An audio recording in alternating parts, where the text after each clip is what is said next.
Hi, I'm Corbin. And I'm Caleb. And welcome to our 17th episode of Bearcat News. Happy birthday to the rest of our May birthdays, June birthdays, and July birthdays. Now, on to Sawyer with our baseball update. Thanks, Sawyer. The Milford Bearcats baseball team ended the season going 14-11-1, earning the 1 seed in their regional, which we ended up hosting. The first round we hosted Watsika, ended up winning 11-3. And then in the regional championship, we hosted Illinois Lutheran and took care of business again, winning 10-11, winning the third straight regional championship for the Bearcats. Next, the Bearcats will travel to St. Thomas More to take on Decatur St. Teresa in a rematch of the sectional semifinal matchup. Thank you. Thanks, Sawyer. Now I pass it over to David to give us some track and field updates. I was going to ask about the girls' track season and how the season went, and basically just the normal questions. Sounds good. I'm here with Mr. Jennings, and we're going to be talking about the girls' track season. How did the track season go this year? It went great. We had a plan from the beginning. We had 4 phases in our season. So with only 7 girls coming back, we really needed to grow our team. So phase 1 was to do that. We got 4 girls to join our team from Cissna, 4 freshman girls, and then Anna and Emma McEwen joined as well. So we bumped our roster up to 13. So that was a big deal. Can I keep going? Yeah, you can. All right, awesome. So then phase 2 is our indoor season, and we knew with all the new faces we need to have a lot of success early. Otherwise, people are going to think, "Why did I do this?" Right? Exactly. So we qualified in 4 events for the indoor championship, and that was the first time we ever did that, including a relay. A little more? Sure. Keep going. All right. Yeah. Thanks. So next up, outdoor season. It's a long season, and it's hard to keep climbing and climbing. But a couple of big surprises there. We won the PBL invite, and we were second at Beecher at a big invite, or at Dwight at a big invite as well.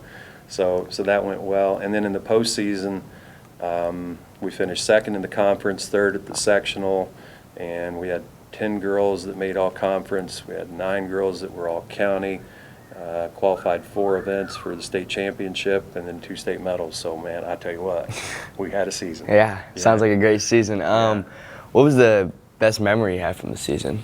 You know, I think the best part was just building the team and getting the girls from Cissna to come back in, right? And then getting the McEwens to join the team. And then when you have new faces, you just got to work at it, you know, to develop the bond and the chemistry in the team. And that took some time, right? With any co-op, that's going to take time. But we just kept working at it, and we had a ton of fun with the relays, and then just kept climbing and climbing and climbing. And then every event at state, we had personal records in it. So mission accomplished. Yeah. So obviously you had a great season this year. Do you think it's an improvement from last year? Oh, big time. Yeah, big time. So like in terms of sectional finishes 2 years ago, and it wasn't for lack of effort. It was just that, you know, our team grew, and we're just a more well-rounded team this year. But I mean, we went from like 10th at sectional to 3rd at sectional, and we went from 7th at conference to finishing 2nd. So huge improvement. Yeah, huge improvement this year. All right, thank you. Back to the studio. Hi, I'm David, and I'm here with Tyler Runner. I'm going to be asking him a couple questions about this year's track season. How did you personally do the track season? I felt like I did really well. Not as well as I wanted to, but I mean, I did good enough. Did you improve from last year, you think? Or? I think so, yeah.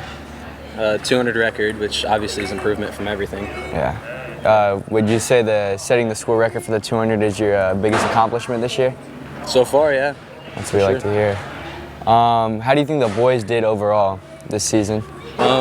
We did good enough for only having 8 people, and for most meets only 6 because people don't show up or they're sick. But I'd say for only having a limited amount of people, we did pretty good. That's good. Thank you, Tyler. Now back to the studio. Thank you, David. Now over to our elected seniors of the week with Cameron. Good afternoon, Bearcats. I'm Cameron, and I'm here with your seniors of the week. So I'm here with Kirsten Liss, Aiden Portwood, and I'm going to be asking them some questions. So first, What has been your favorite memory over the 4 years you've had here? Probably winning softball regionals my sophomore year. I would say winning the basketball regional my junior year. What has been your favorite class over the 4 years that you've been here? Probably my variety of ag classes I've been in. Is there any like specific reason as to why? It's just what I'm interested in the most. I would say the construction class I took with Mr. Schomburg. I learned a lot of new things this year. So what do you plan on doing after high school? After I graduate this upcoming fall, I am going to Joliet Junior College. I'm going to be attending Parkland and studying agriculture. Well, that's all for this segment. Now back to you in the studio. Thank you, Cameron, and congrats to Kirsten and Aiden. Now over to London and Ellie with our community segment at Dragonfly Cafe in Crescent City. Hi, my name is London, and I'm here with our community segment. And I'm Crystal Raby. I'm the owner of the Dragonfly Coffee Shop. And where are we located at? We're in Crescent City, Illinois. So do you want to just give us a background on why and everything about it? Sure. So we opened up in 2020 when COVID shut the state down.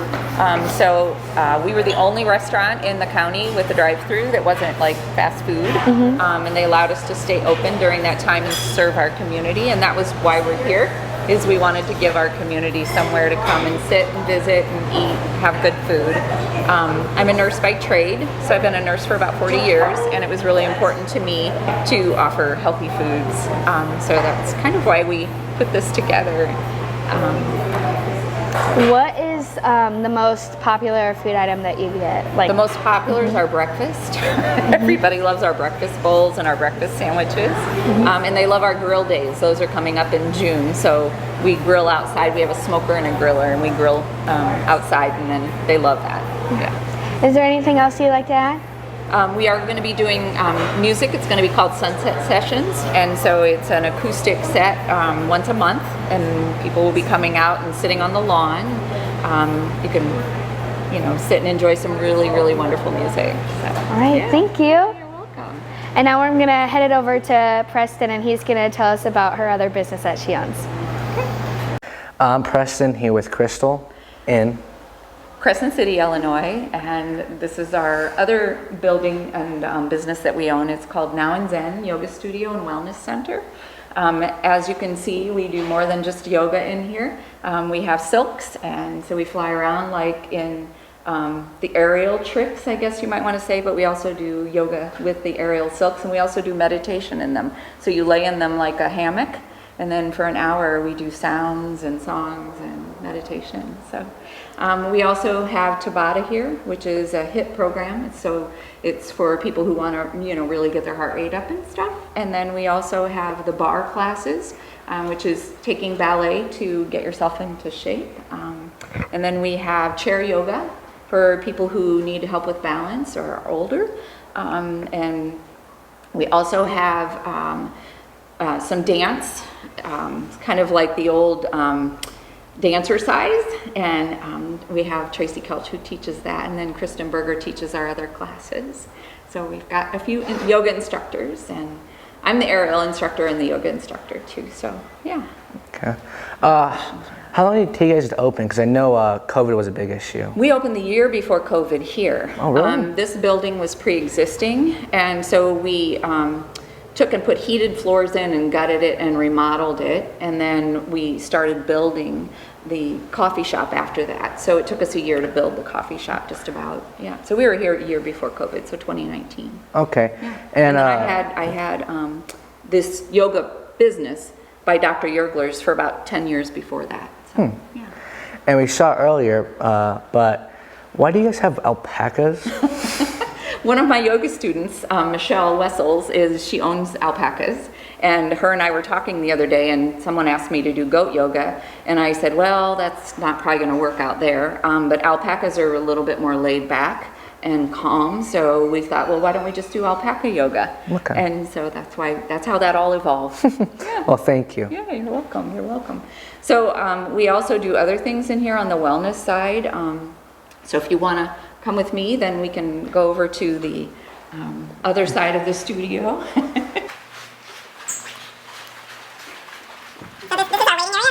shoes off, you leave everything outside, and come on in. So this is the Pilates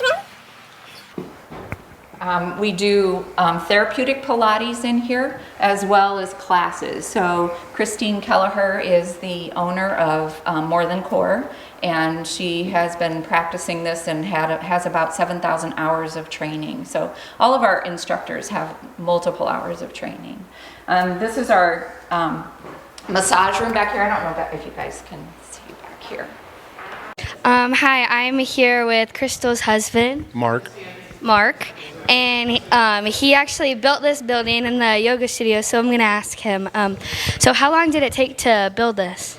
It was about 6 months.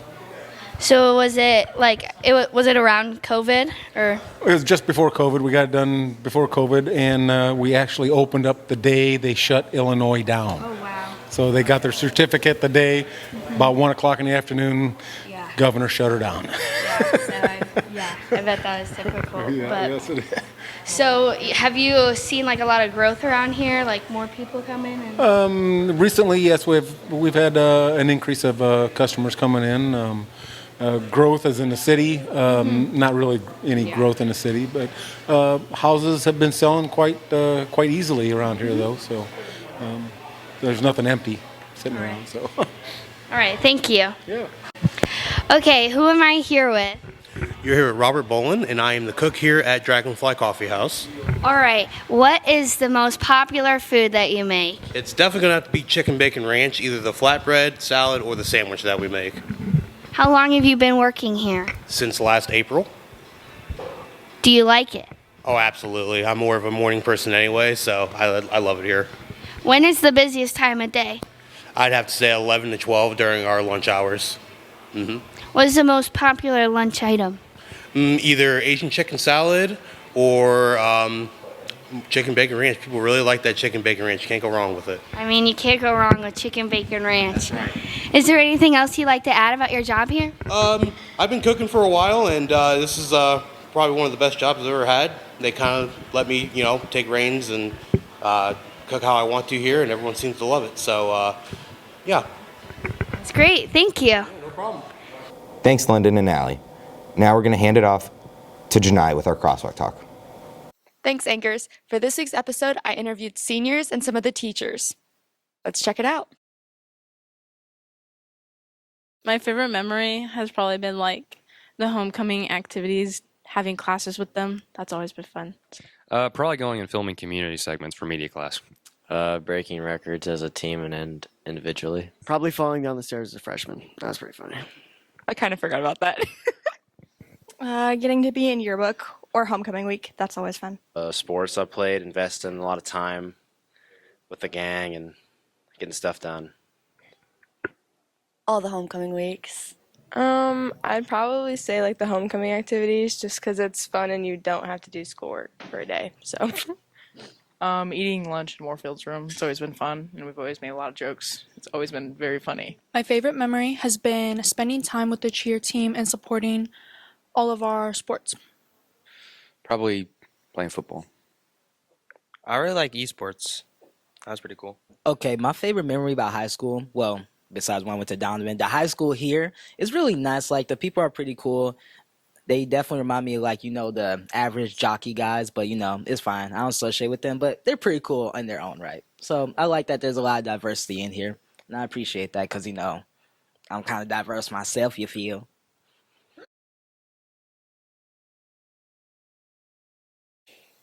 The people. I literally like my class. I don't have a problem with them. Homecoming week. Probably just the people and the teachers, honestly. Yeah, just seeing the same people every day. I mean, we all got to grow and move on, but it's going to be weird seeing different people. Honestly, maybe even just walking in the building, seeing everybody, walking the halls. I guess just that I won't have so much responsibility because I can use school as an excuse for not having responsibility, but now that I'm finna be out of school, it's like, dang, well, I do all this free time. Be responsible? Not my type. So, yeah, that's me. Definitely playing on the softball team with all my friends and teammates and coaches. I think I'll probably miss just seeing everyone that I went to grade school with every day just because we've grown really close. So, What will you miss most about your sister moving to college and not playing sports with you anymore? and being at school and taking you places? Your makeup drawer because I use 95% of the stuff.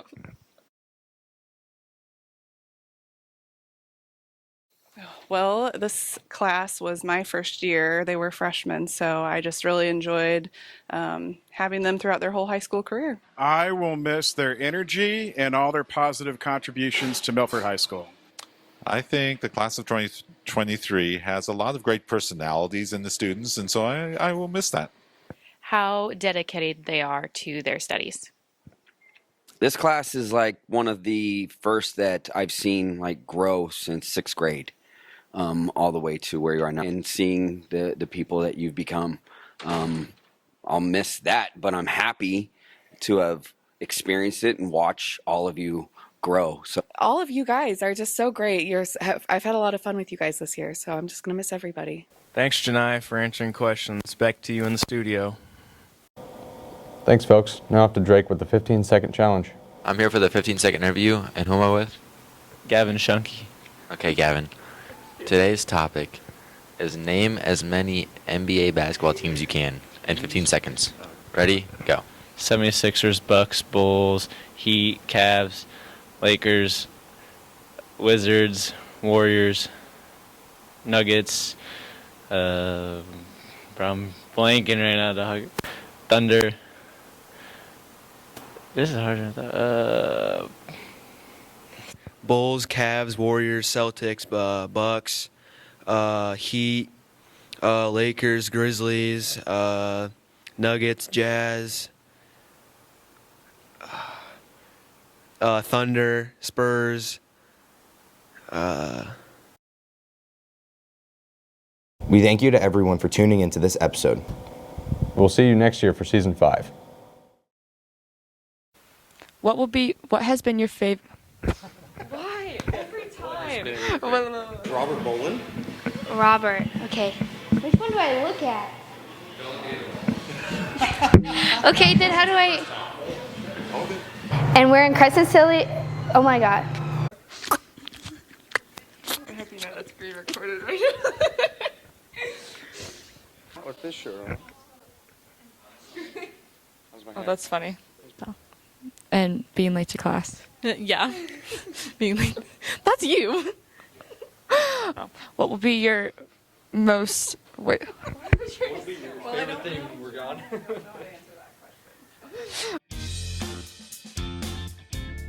Thank you for watching.